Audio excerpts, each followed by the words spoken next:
Welcome back to the podcast, Unbinding the Bible. I've titled this episode, bonus episode number 6, Sacred Wholeness. And on the podcast today, I want to take a step away from our look at Jesus' Sermon on the Mount and give you a little bit of a life and ministry update for me. And so without any more of an introduction, let's just get right into it.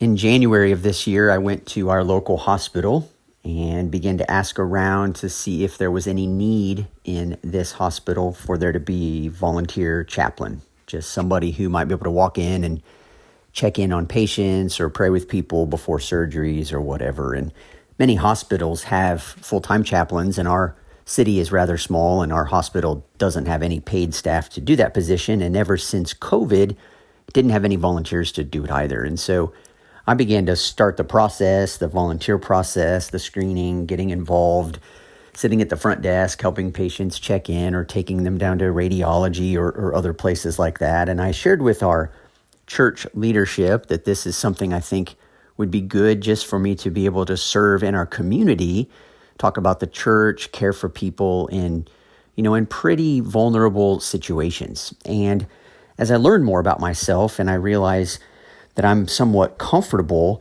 in the middle of situations where people are vulnerable, I realize I haven't always been this way.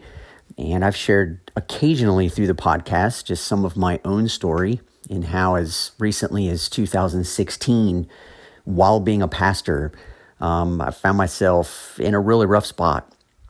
I was buried in shame, felt terrible that I didn't know how to lead very effectively through some difficult things I was facing in my church, struggling through issues of insecurity and identity, not really knowing who I was and what value I brought to the world, and was actually quite embarrassed of the personality that I was given by God and didn't like it, and really prayed on numerous occasions that I would become a totally different person. And I know that maybe more than some of you care to hear, but it's part of my story. And so I'm very sensitive to the needs of people who find themselves in vulnerable places, because I know what it feels like to be lost or to be scared or to feel vulnerable, like you don't know what's coming next or that life is out of your control. And I remember in 2016 being a pastor of the church I'm currently serving in and reading a book in my office and being brought to tears because the book, The Gift of Being Yourself by David Benner, pointed out that God doesn't love the version of you that you think you should be, or the prettied up version of you, or the version of you that has all the right answers or who has accomplished all the great tasks, but God loves the version of you that you are right now. And I remember sitting in my office, again, being a pastor at the present moment and bawling my eyes out because I realized that all of my attempts at figuring out who I was and embracing myself as a creature made in God's image with the personality He gave me and the gifts and weaknesses He gave me, I hadn't really taken the time to embrace that person. And because I hadn't taken the time to embrace that person, I was always chasing after some elusive other version of me that wasn't even real, or as David Benner calls it, the false self. And if I may put a plug in for that book, I tried to get Dr. Benner to talk with me about his book on the podcast, and the publisher informed me that he doesn't do interviews. He'd rather just write the books and let them speak for themselves, which I can respect. But since you don't get to hear him talk about his own book, I could not recommend it highly enough for you to check it out, The Gift of Being Yourself by David Benner. It is short, but it is powerful. And while reading through that book and then opening myself up to another pastor who I could share some of the real deep struggles that I was facing, God really met me in a powerful way. And He met me through His Spirit in a way where He spoke to me in the bottoms of my heart. You are my son, and I love you, and I have always loved you, and I want you to love you. And that began what is still going on in my life 8 years later, a major process of learning to accept who I am, learning to understand who I am, and learning the intricate relationships there are between seeing who I am and relaying or coming to understand the way that I relate with myself and the way that I relate with other people. Well, what this did for me in 2016 was that it really began to open my eyes to the fact that because I had been pursuing this false identity for so long, I didn't even really know who I was. And the shocking thing is, here I am trying to preach, trying to teach, trying to lead Bible studies, trying to engage Christians in their spiritual lives, and that was literally all I was able to do, was try to engage them in their spiritual lives. But I was completely powerless to touch their emotional lives because I was completely out of touch with my own emotional life. And floods and waves of new insights began to come to me. Some of them I loved and some of them I hated as I began to start to see the person that I actually am. The ways my emotions work, the little tricks I try to do to convince myself that a situation is worse than it is or isn't as bad as it actually is. Or, well, maybe if I did it this way instead of just very gently but firmly confronting the situation and the person who is causing me this angst.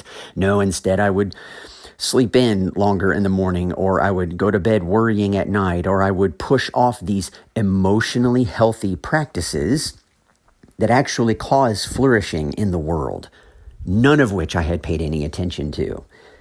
And I began to realize ministering to someone's spiritual needs, so-called, by trying to teach them the Bible, but ignoring their emotional needs and how they actually function as people in reality, was cutting them short. And I had cut myself short. And I realized I can't get to know other people on an emotional or even on a spiritual level if I don't even know myself on an emotional or spiritual level.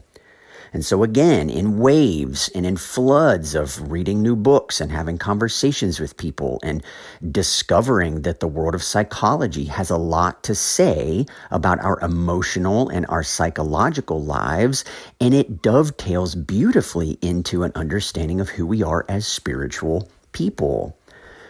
And yet, for me, it went even deeper. Because I realized for me, not only were my spiritual life and my emotional life interconnected, but the reality was, as a person who was experiencing shame, I subconsciously walked around with my shoulders slumped a little bit. My head hung down a little lower than it should have because I actually had a view of myself internally that didn't warrant walking with my head up, my back straight, and my shoulders slightly back, because that type of posture communicates someone who is confident in their own skin and in their own person, and I wasn't. And so I walked around with slumped shoulders. And I do recall having experienced very, not intense, if you will, but very uncomfortable low back pain for the better part of 20 to 25 years of my life. And I'm not that old. I'm only 45 years old. So yes, literally since I was 20, I would experience low back pain and really tight hamstrings and shoulders that were sore all the time. And I realized, goodness sakes, my emotional response toward myself and my spiritual understanding of who I was in Christ has an effect on my physical body. And as I begin to work through those challenges and I begin to embrace who I am as a person, the emotions and the spiritual side begin to clear itself up. And it's still doing that even to this day as I am in counseling and I'm really opening up with my wife and developing deeper relationships with my friends as I get to understand, ooh, I'm coming across a little strong here, or ooh, I need to speak up more when I'm tempted to hold back, or whatever it happens to be in that world of emotional health. I realize, though, that my body is still carrying the marks of someone who doesn't have a high view of himself. And so I've always been interested in athletics. I've been a runner since I was a little kid, entering races with my dad, and somewhat interested in lifting weights or doing push-ups or what have you. And as I began to serve in the hospital and meet patients, I would notice some of these same patterns in the people that I spoke with. And I noticed that most of the people who come into hospitals are in a bad way physically. They have high blood pressure, or they have diabetes, or they were in some accident, or they've got some illness or some sickness or something where they're preparing for surgery. And as I would talk to many of these patients, I realized lots of them are scared. They're unsure about what's going on. Being in a hospital certainly does not promote excitement or hope for the future. Many people are down, they're discouraged. And I noticed that as I walked into these rooms with just a smile on my face, introducing myself and asking if there was anything that I could pray for these patients about, many of them would respond with, well, I'll never turn down a prayer. And then several of them would end up in tears as a result of something very simple that I prayed for them. And I realized I'm kind of gifted in this way. I'm kind of able to meet people in a one-on-one setting. I don't do super well in large crowds, but get me one-on-one or in a really small setting, and I tend to come alive in all the best ways. And so as I began to serve and minister to people, it is a hospital, and I get this, but it was so sad for the first several weeks and months, and it still is, but it's beginning to become the norm for me now that I've served there for so long, of the number of people who come in such a bad way, that their health is deteriorating or has deteriorated. And I've noticed that many times people who find themselves to be overweight, it's not just that they lack discipline and don't know how to eat healthy or eat the appropriate amounts of food. It goes deeper than that. Just like my own lack of emotional awareness goes deeper than that. It's rooted in all sorts of things. And there are things that lead some people to eat foods as a coping mechanism to stressful life situations. And sometimes when they are unaware of those life situations, they eat those kinds of foods completely oblivious to what it is that's driving them to crave those kinds of things in the first place.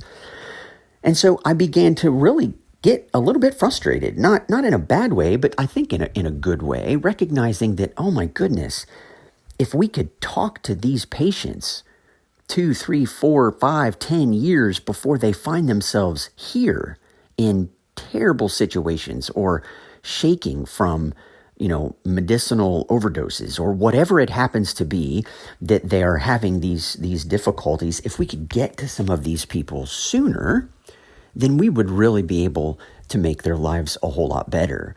And I had just continued to process this idea that our emotions and our spiritual sides and our physical bodies are all interconnected. And I'm reminded of that scene in Matthew chapter 9 where Jesus he's speaking to a large crowd. This house is filled with people, and there's a paralyzed man.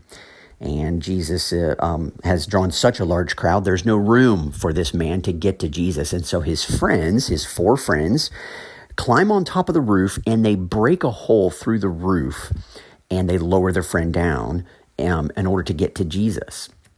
And when Jesus sees him there, he says to him, son, your sins are forgiven. And of course, the guy's not there to necessarily get his sins forgiven. He's probably there because he wants to walk again. And the Pharisees hear Jesus say, your sins are forgiven, and they get all, their panties in a wad, and they freak out that Jesus doesn't have the authority to do that. Only God can forgive sins. And Jesus looks at them and says, so that you may know that the Son of Man has authority on earth to forgive sins, I say to you, and he turns to the man on the mat, stand up, pick up your mat, and go home. And the man does. And in this really strange story, Jesus more or less explains that people's spiritual lives, their need for forgiveness of sins, and their physical lives, their ability to walk and to walk rightly, are connected. And Jesus himself from the cross talks about his soul being, languishing and just, unto death. And then it says later while he's dying on the cross that into your hands I commit my spirit. And so Jesus speaks kind of fluidly between people's spiritual needs, their soul or their emotional needs, and then their physical bodies. Look how much Jesus spends healing people and touching them in their physical bodies. And I remember as a Christian, even as a pastor, teaching those passages. And since I was only aware of people's spiritual needs and was oblivious to my own emotional needs and the weight that that bore on my physical body, I only knew how to interpret Jesus's healings in a spiritual sense. And so I literally did. Well, Jesus is, he heals a man from being blind, but he's not really blind. We're just spiritually blind in the way that we can't see reality, and we need Jesus to touch us in a spiritual sense. Now, that's absolutely true. But you can't read the Gospels and conclude that Jesus didn't actually heal people physically. He literally did. And some of the physical ailments that people deal with today take a tremendous emotional toll and spiritual toll. I have gotten into several conversations with people whose physical ailments have caused them to ask, why is God allowing this to happen to me?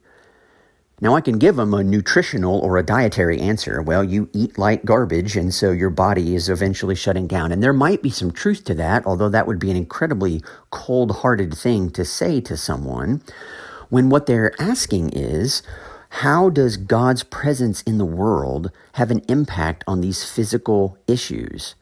Well, that's a fantastic question. It's a question I think churches should be prepared to answer, and at least pastors who are serving as volunteer chaplains should be prepared to answer. And I have had several good conversations with patients in the hospital on just that topic. But for me, I have been interested in this now for several years. And what that's led me to realize is that in my own life, my tight shoulders, my sore lower back, those are some things that could actually be addressed by some exercising. Now, exercising is something that everybody does, right? Or at least we're told over and over and over again that we should exercise. And far fewer people in the world exercise as much as they should than those who do. And that's pretty common. But it's also fascinating that the kinds of foods that we eat and the amount of food that we eat and what we do with the energy potential inherent in that food that we eat, it all ties up together. When people get discouraged or they're frustrated with work, sometimes they feel like they won't have the energy to go out and exercise, when in reality, exercising is sometimes one of the best ways of de-stressing after a long day's work. Some people choose to work out before they go to work, and that plays out in this way as well. And so for me, it's been just snowballing. I realize I'm here to meet the spiritual needs of the people in my church. But one of the most powerful ways of talking with someone is getting to the roots of their emotional needs. What drives them to take such solace and such comfort in the traditions of their denomination? What's going on under the surface that no one sees or that no one talks about that drives us to make the kinds of decisions we make in a spiritual sense?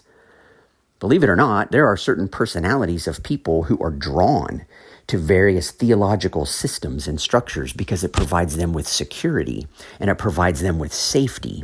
And that you find someone who's a bit freer in their emotional lives, and you find that they don't need certain concrete views of the world or of God or of themselves because they're open. They're willing to see things from a different perspective and not freak out. I wasn't one of those people.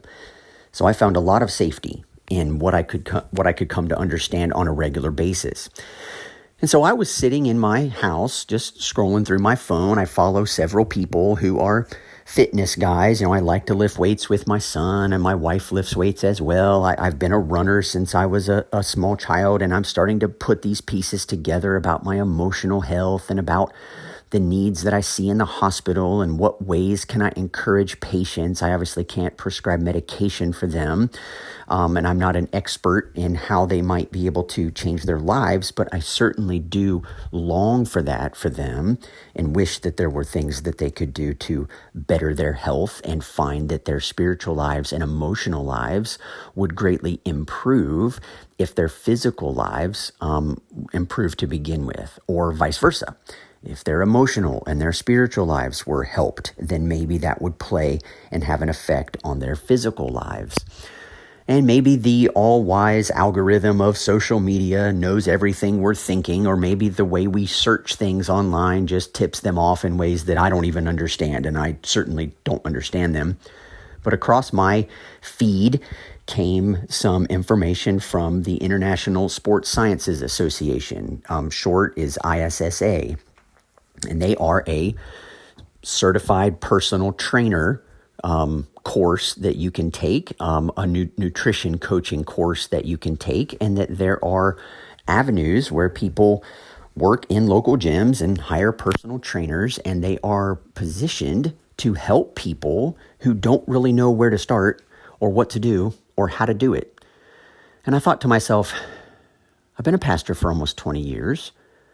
I really love meeting people in the hospital who are in a bad way physically and with their health, but I love talking to them about their lives and about where they are and what they think and getting to them one-on-one. That kind of sounds like some things that personal training would be a part of.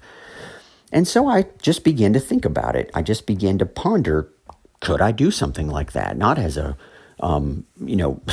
career change, but rather as something that I could do in the early morning hours. I know some local gyms that open as early as 5 a.m, and I'm already up at that time anyway, doing my own working out. So maybe I could do this, and this could be something that I would be able to minister to the needs of people on a different level. And so I signed up for a course to become a certified personal trainer. And the organization that I took the course through tossed in a free nutrition coach course as a result of my initial signing up. And effective August 28th of this year, I passed my certification test and became a certified personal trainer. And it has been a blast just going through the course and learning about exercise technique and the relationship between nutrition and exercise and how your body responds to various points of exercise and how much water you should drink. And let's talk about protein intake and carbohydrates and fats and some of the fad diets that are popular throughout the years and what types of exercises are good for people depending upon their goals and how effective lifting weights is for fat loss. I know we oftentimes think cardio is the key for fat loss, but believe it or not, lifting weights is every bit as significant, if not more so in some respects, than cardio for fat loss, because building muscle, a pound of muscle burns 3 times as many calories at rest as a pound of fat does. And so the more muscle you have on your body, the more efficient it becomes at burning the calories of the foods that you eat and using them for energy as opposed to storing them in the form of fat. And so I'm not here to tell you everything you need to know about that, but what that has done for me is I sought out several of our local gyms and just said, who is here, who maybe I could just observe and see what's going on. And I found a local gym that has been willing to kind of pull me under their wing and just let me shadow them in the early morning hours a couple of times a week. And over the last month, I have been shadowing 2 trainers in particular with the different clients they have and the people with various health issues and some who are choosing personal training as opposed to going to physical therapy and realizing if they can strengthen the ligaments and tendons around their knees, then maybe they can postpone an inevitable knee surgery for 5, 10, 15 years in the future. They're finding some success there, talking about nutrition and the value of eating as a healthy individual. And the more I began to think about this, the more I thought, okay, but I also bring a spiritual and emotional health side to this as well. And I think this is something important. I think we are body, mind, and soul as image bearers of God.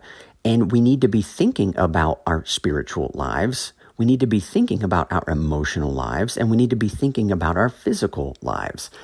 Because the reality is, sometimes the laziness we experience or the lack of exercise is because we carry so much emotional weight from the things going on in our lives.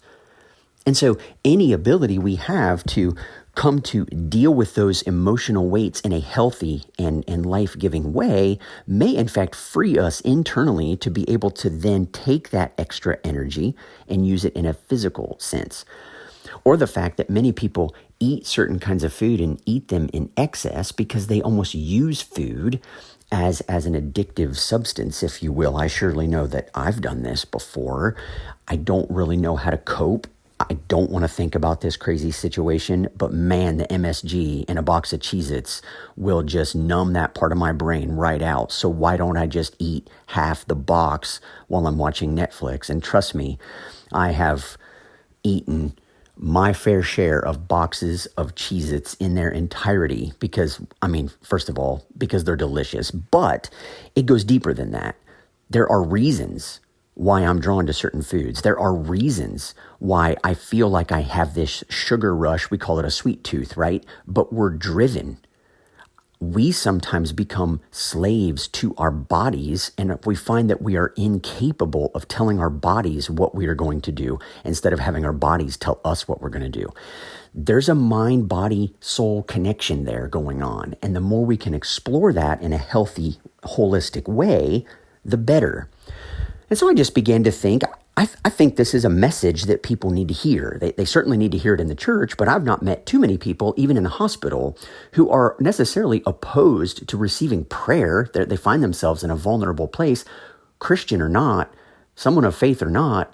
Prayer is powerful. And of the hundreds of people I've prayed for now over the last few months, I've only had a handful who will respectfully, but will, decline my offer.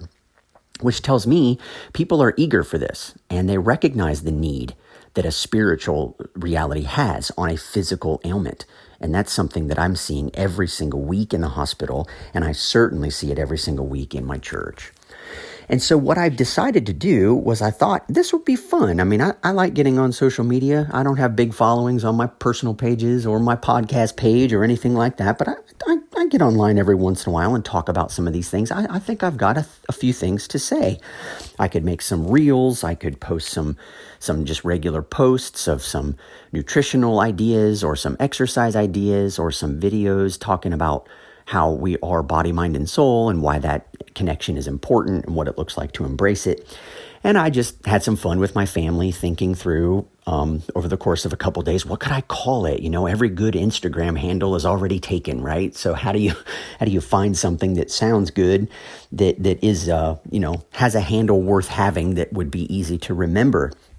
And through a series of trial and error and just thinking through how am I bringing in my pastor side with my physical fitness and nutrition. That it makes sense in my head, but how do I communicate that on an Instagram handle? And again, with the help of my family, some of my nieces, my wife, my daughter, and my sisters, I came up with the name Sacred Wholeness. And the name, I think you'll probably be able to understand. We are, it's a wholeness, right? We are body, mind, and soul, and they all go together.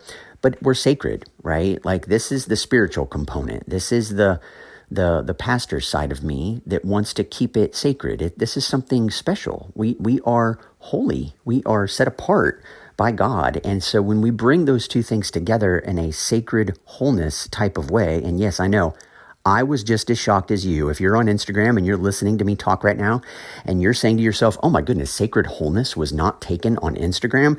Right. That's what I said. And so when I saw that, I confirmed it as quickly as I could with everyone involved and then snatched the name up as quickly as I could. And so that's what I found on Instagram. I've only been on it now for several weeks. I don't have a lot of posts. I think there's maybe 18 or 19 up there.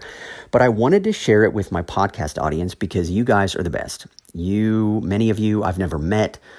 Many of you I may never meet. A lot of you I do know. And I know you're on social media. I know lots of you follow me on my Unbinding the Bible page on Instagram. But I wanted to extend an invitation to you. I am still thinking of largely the kind of group of people that I talk to on this podcast. And so if you're a listener of this podcast, then my target audience, I guess, if you will, is you. My target audience has always been someone who finds themselves in the church. Maybe they have been frustrated by the way that teaching has presented itself. They definitely are hungry for a more real and down-to-earth and holistic way of thinking about the kingdom, of thinking about Jesus, and of thinking about the relationship between his people and their interior and exterior lives, and what relevance or what bearing that might have on their physical health. And that is a thing, again, in my church context growing up that nobody ever talked about. We were real quick to point out the supposed horrible sexual sins of the people who didn't attend our church. But man, if you found a man in the church who was 100 pounds overweight, you wouldn't bat an eye because, well, the man just likes to eat, Well, but that's not necessarily something that we ought to be, ignoring or applauding or just letting slide by. I mean, there are some serious health ramifications for finding yourself in a position like that. And while I am absolutely not of the type to criticize someone for being in that spot, right? I would assume there are reasons why that person finds themselves in that spot. But what I want to do is I want to bring together the importance of this. And I want to bring it to people's attention in a way that I think does honor to the fact that our bodies were created by Jesus and that we are embodied creatures, right? We are not just spiritual beings, and we are not just thinking heads. We embody reality. And for Jesus, spiritual reality, quote unquote, means nothing if it is not embodied. We cannot say we love God and we hate our brother. If we do so, we are liars, according to 1 John. That's exactly right. Failing to love our brother means that we say in our hearts or our heads that we love God, but if we do not embody that in the actions that we participate in, then there's a disconnect there. I want us, in a sacred wholeness kind of way, to bring back the connection. I don't want us to be disembodied. I don't want us to be disconnected. I want us to be connected. And so on Instagram, my bio just says that I'm an Anglican priest. I'm a trainer or a personal trainer and a nutrition coach, and that I emphasize the integration of body, mind, and soul to promote healing and wholeness. That really sums it up for me, because a large part of my work as a pastor in the last 7 or 8 years, since I've begun to realize who I am as an image bearer of God and how he's wired me, is that I have spent a lot of my time focusing in on the emotional lives of the members of our church. I want them to realize that under the surface, they need to be willing to look at their fears, their unforgiveness, their patterns of behavior, what drives them to do the things they do or to react the way they react. And when they have a moment where they melt down, let's back up a little bit and walk through that. What was at the root of that? What's underneath that anger and that frustration and those outbursts? What's really going on that you have never felt comfortable bringing to the surface or bringing into the light?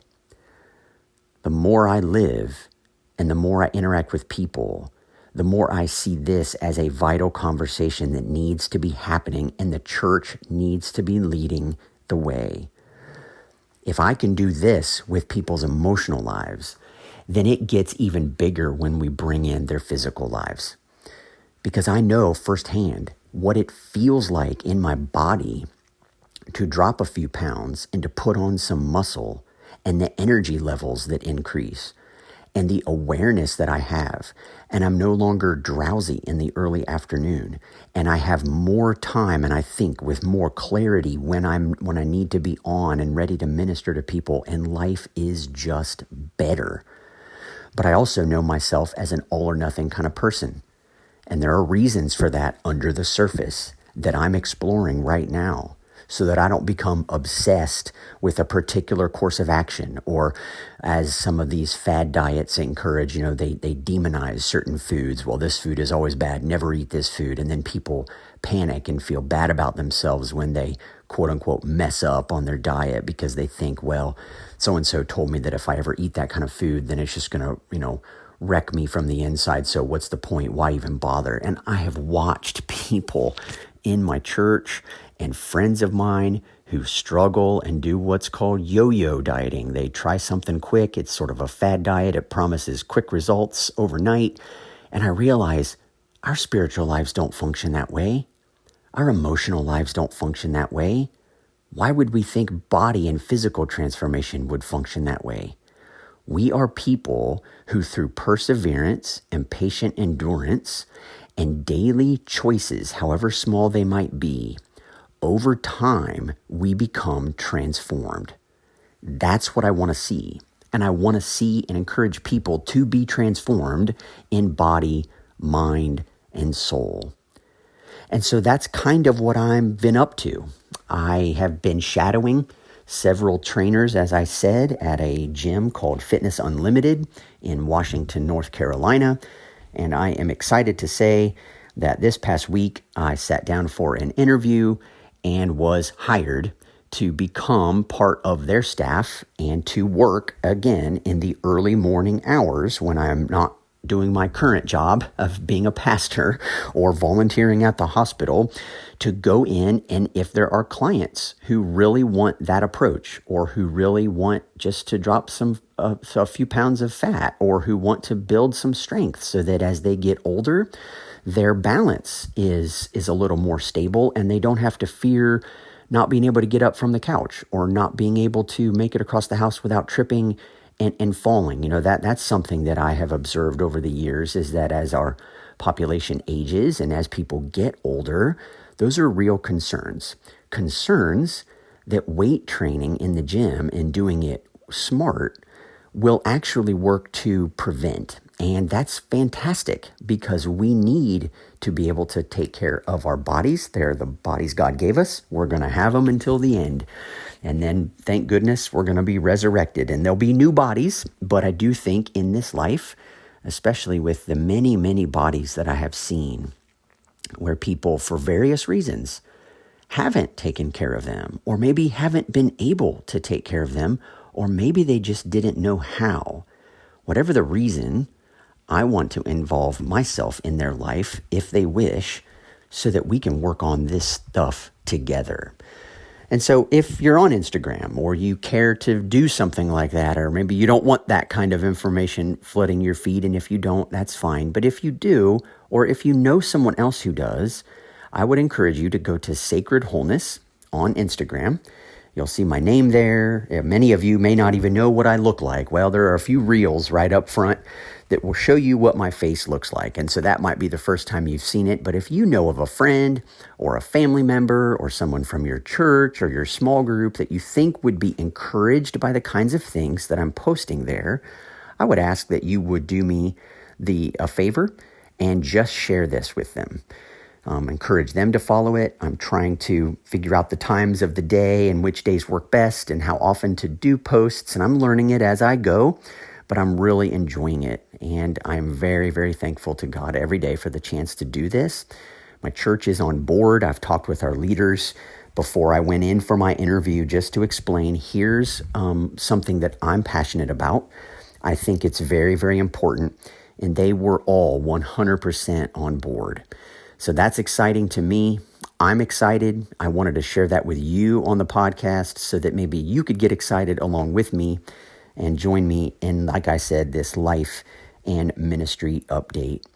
So that is all I have from Unbinding the Bible for this week. Thank you again for tuning in. Thank you for listening all the way to the end of me talk through my story with you. I do enjoy doing that. It's helpful for me, and I hope it's been helpful and encouraging to you as well. I hope you have a fantastic week, and I will talk to you next time. You've been listening to Unbinding the Bible. If you find these episodes valuable and you haven't already done so, please leave a rating or review, or both, on whatever podcast app you choose to listen to these episodes. And then go and share one or more of your favorite episodes with a friend. You can also reach out to Joshua with any comments or questions to unbindingthebible@gmail.com. Thanks for listening and have a great week.